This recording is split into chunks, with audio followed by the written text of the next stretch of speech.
Now, temperatures are rising in the country with calls for the mother of all protests on Thursday, the 8th of August this year, dubbed Nane Nane March, intensifying.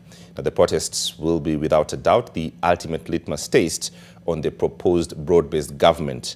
NTV's Brian Mushiri explains. That the government was shaken by the recent wave of youth-led street protests is a no-brainer. Pressured President William Ruto deployed the military to the streets to quell the protests. Further, the president was forced to disband his cabinet, a move that earned him applause in several quarters at the time.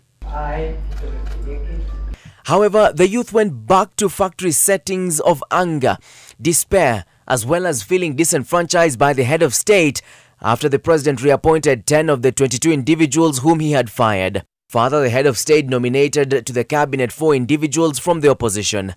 President William Ruto and opposition leader Raila Odinga have since taken the position that they're now pulling together to unite Kenyans and in turn put a halt to the anti-government protests. Sasa mmeona jamaa walikuwa mashindwa na kazi, tumevunja baraza ya mawaziri, wakaja kwetu kwamba tuwapatie watu.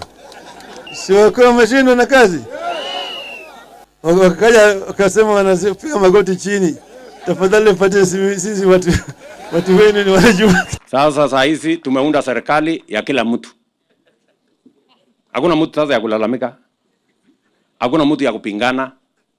Sasa sisi wote tusimame pamoja. These sentiments have infuriated the youth, and once again mobilization is on with posters flooding timelines on social media calling for the mother of all protests on Thursday, the 8th of August this year, dubbed the Nane Nane March. This new round of protests offers a unique challenge for the new broad-based government. If they go ahead as planned, then it will be clear as day that the newfound Ruto-Raila bromance is a far cry in appeasing the youth. Previously, opposition chief Raila Odinga has been at the forefront of condemning police brutality and excessive use of force against protesters. On which side will Raila be come Thursday? By forming a broad-based government alone may not satisfy the curiosity, the interest, and the drive of Kenyans to have a good government in place. While the government may be broad and new through the new cabinet secretaries, what's important is now to have the new cabinet secretaries deliver on their mandate under each ministry. The police in their statement on Tuesday morning called on protesters to be peaceful, but also made a stern warning to anyone violating the law. They have a message. They have said and has been heard. They want it to be done as per the law.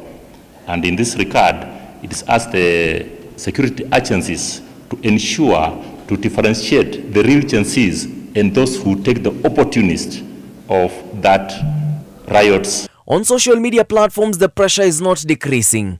On recent X spaces, the youth have been calling on each other to come out and be counted in the Nane Nane March.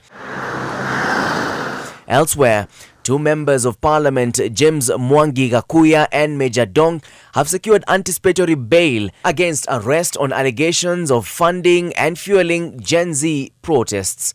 Brian Mushiri, NTV, Nairobi.